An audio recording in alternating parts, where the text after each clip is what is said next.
Good morning, Baltimore. My name is Marlee. I use she, her pronouns. I am a Jewish professional in Los Angeles, and I'm really excited to talk to you about Earl's Place, one of my favorite nonprofits in the entire world. So I had to find a quote to inspire me right now.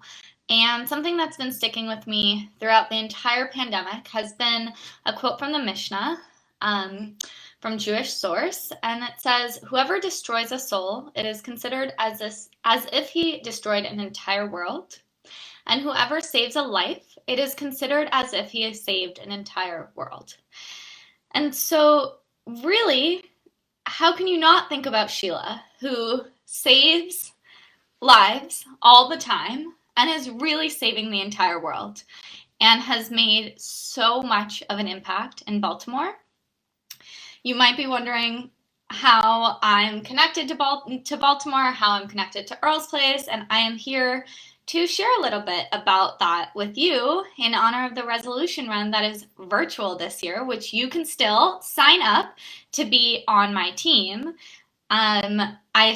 Thank you for commenting, Sheila, because I was wondering if this is working. So this is my graduation cap that I wore a few years ago in 2017, and it says, "How lucky I am to have something that makes saying goodbye so hard."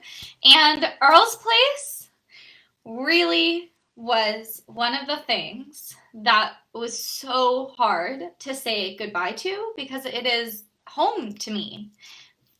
So I couldn't think of a better way to really describe Earl's Place, but to look back on the capstone project that I did my senior year of HUC-JIR College, where I spent a few months really reflecting on my time at HUC-JIR as a student and most importantly at Earl's Place.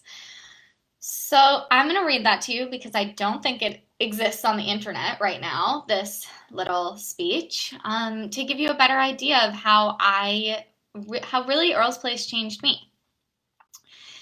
So thank you all so much for watching this. During a tour of HUC-JIR, I stood in front of the community-based learning table, and Stacy Cooper Patterson said to me, "I can see it in your smile that you're coming here." At the time, I was the president of the theater program.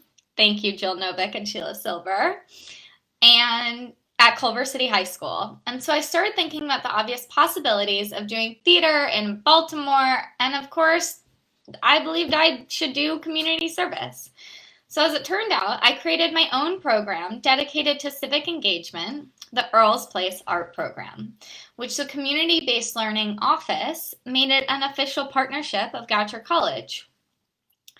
Before orientation, I participated in the social justice themed early immersion program Foster. Aisha Rivers said to me, "I'm looking forward to seeing how much you will change by the time you graduate and how much I would grow." And that's a quote that I thought a lot about throughout college because at the time, and I was a, self-absorbed 17-year-old, and I couldn't imagine what I had to change. But, I've changed a lot. So, looking back, even though there are moments I'm not proud of, I really wouldn't change any aspect of that journey. Learning is through mistakes, similar to creating art. So I want to give you all a view into what our Thursday nights looked like at Earl's Place. And trust me, they were continuing up until the pandemic.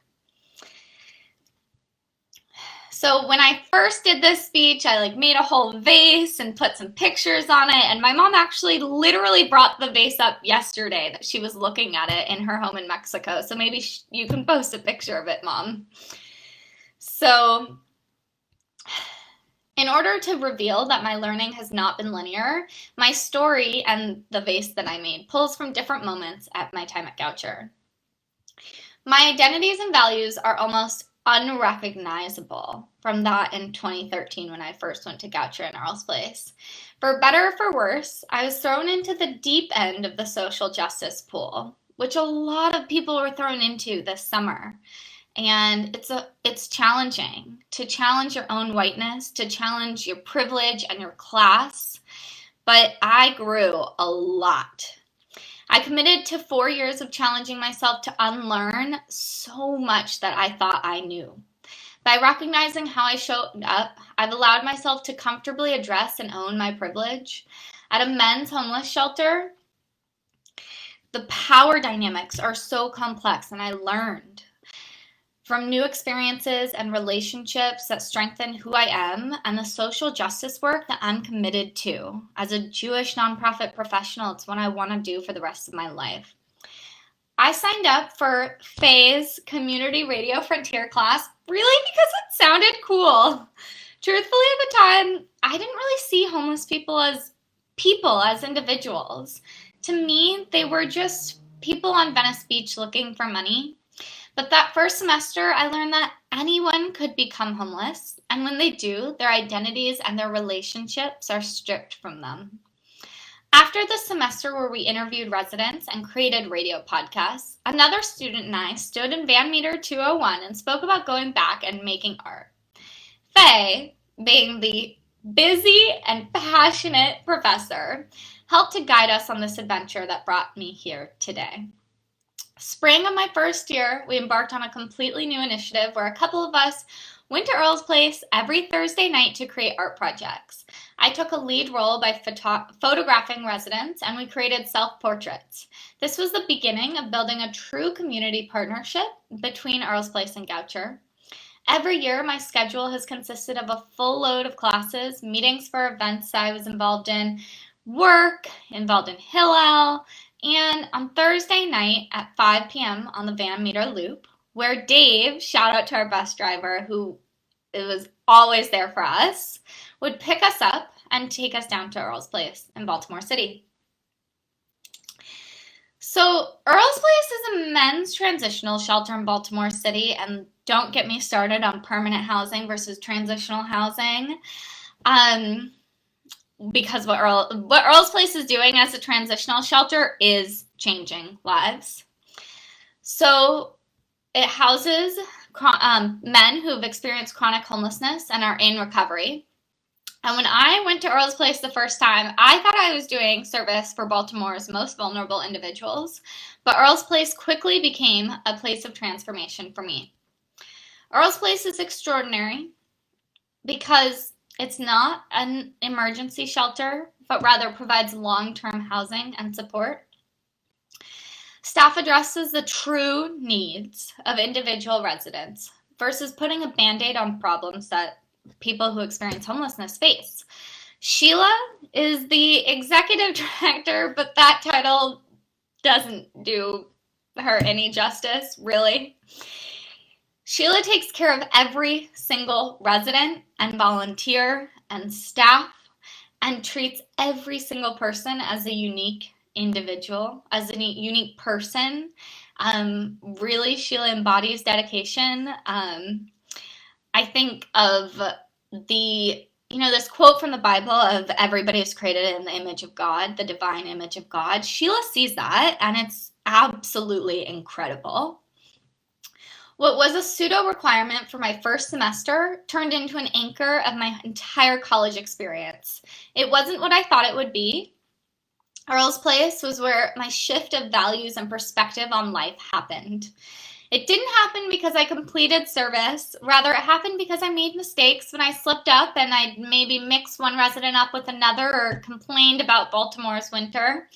And when I spoke about how I missed home in LA and my mom in Mexico. And I learned about my privilege and my ignorance. During my sophomore year, I worked closely with a resident named Assad, who had previously studied architecture and is a talented artist. Truthfully, he saw my free-handed depiction of home and he made fun of my artistic talent. So he went upstairs to his room and brought down an intimidating poster board saying, "We're going to do this properly." So we did. Assad, a man who came from an incredibly different background than I did, and I built a beautiful relationship where I trusted what he advised me to do, and in the process, I began to see him as somewhat of a father figure. After moving into permanent housing, he came back to visit us in the spring because, quote, us kids awoken something in him that he had long forgotten. We worked on a shrine together, piecing together foam boards and plaster so we could bring together my idea of a globe that depicts the diversity in the world. Making art with the men was humanizing, but working one-on-one with the residents with Assad was special. My art project went beyond a fun activity and turned into something relational, what volunteer work really should be. Through working directly with residents on art, my time at Earl's Place became a lot more intentional. I showed up physically and mentally every week, putting my cell phone and drama from college away for at least an hour. So I interned in Sheila's office, sitting in front of a woman who has since taught me so much about empathy, truth, and guidance. Alumni from Earl's Place, men who had previously been homeless but were back on their feet, living on their own, stopped by often. Every single one of them would turn to me and tell me that they saw Sheila as a mother. They'd tell me exactly how she changed their lives for the better. Residents talk about how different Earl's Place is from other shelters. At Earl's Place, we treat them as human. We treat everybody as human.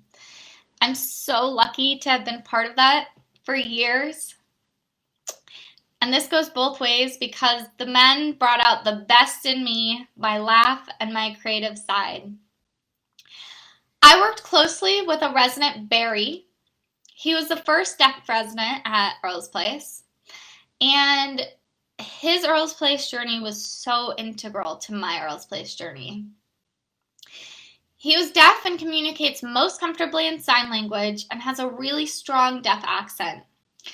I remember on the first night meeting him, writing notes back and forth and attempting to explain why it was that a bunch of kids were making art in his new home.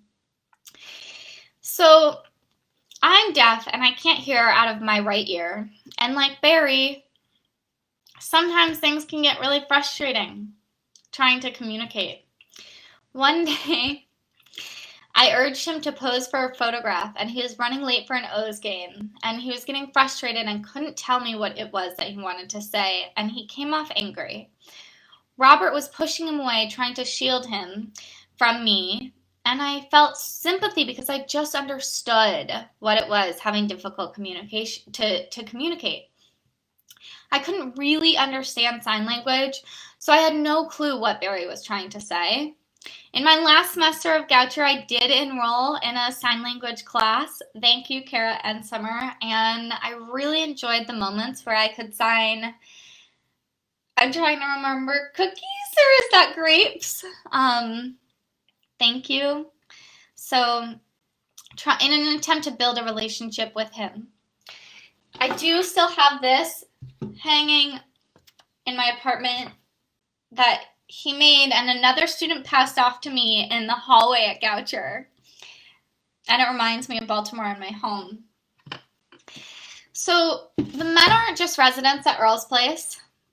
There's Josh, who's in remission from cancer, who I'm still friends with on Facebook. And Jean, who enjoyed talking to kids whose parents battled an addiction. In the beginning of my journey, they were just residents at a homeless shelter, but they aren't anymore. They're people, and there's so many men at Earl's Place who I have relationships with. There was a shift in my role at Earl's Place. I started as a pretty unaware participant, a student, and I left as a leader, facilitating a successful partnership and with a vision and a dream to continue the meaningful social justice work.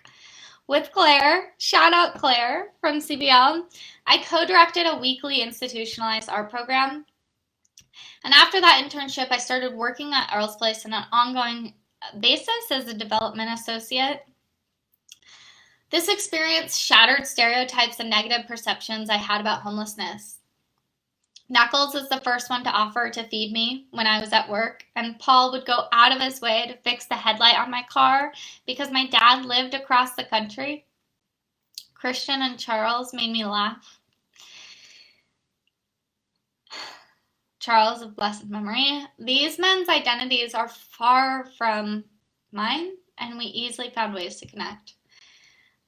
I developed an ability to withstand criticism. My thick skin really came from moments where we'd poke fun at each other. They'd give me a hard time, and of course I would give them sass in return, but it was a sign of being human. Joking with one another was a sign of knowing and being known. Charles refused to participate in the art program when Goucher students are at his house, and I tried so hard to get him in on it, but he just kept making fun of me and telling me he didn't care. Every week, we repeated the same conversation. Sometimes I'd try to bribe him with cookies, but he just sat there poking fun at me and drinking coffee. And during the final week of that semester before our art opening, Charles surprised me with an intricate portrait that he had been working on all semester with beautiful colored gel pens. As I was reflecting on my time at Goucher and preparing for my capstone, I completed a bunch of job applications, and I eventually went on to work at Yale Hillel. Shout out to the Slivka Center, where I was a social justice fellow through Hillel International, and engaging in work that I dreamed of, that I couldn't believe I was getting paid to do. Now, I gave a bunch of thank yous my senior year when I gave this speech, but I think they still ring true.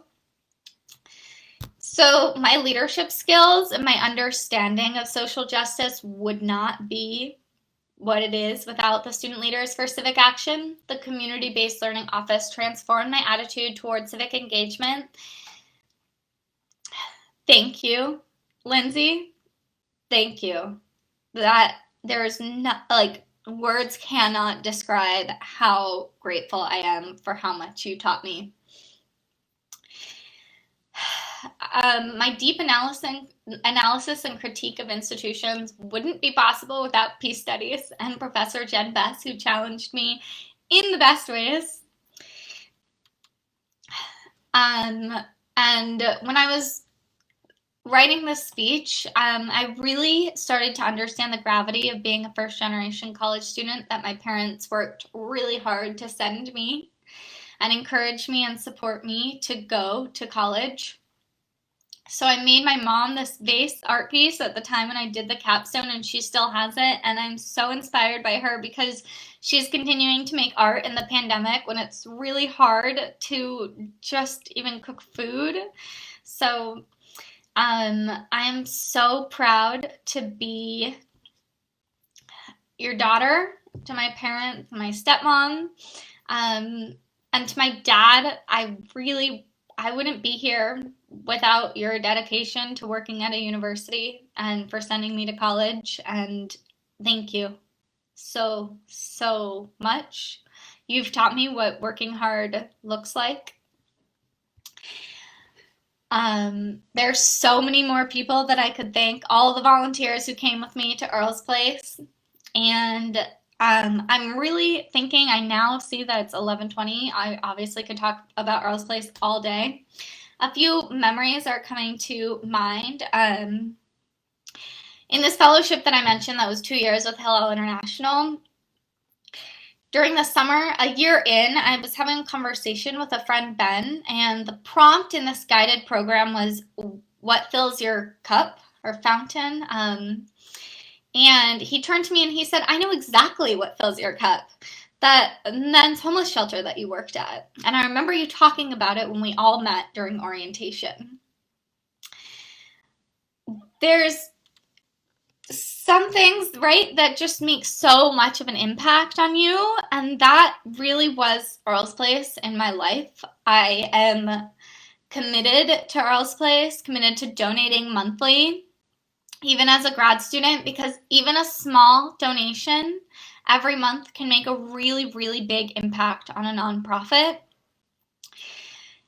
I always say if you're going to make one big donation, split it up over months so that shows your long-term support. And I'm really excited for the first year to be participating in the resolution run, which I've never been able to do because I was always on the West Coast when New Year's came around and Earl's Place was having this event. So this year, I have created a Goucher College team. It is not too late to sign up, and you can walk or run the 5K from anywhere that you're located. So with that, I'll just share with you this last piece that is up in my apartment. The men of Earl's Place would like to wish you good fortune in all of your future endeavors, and I really hold this close to my heart, and all the people who signed this and the people who've made such a big impact in my life. So thank you.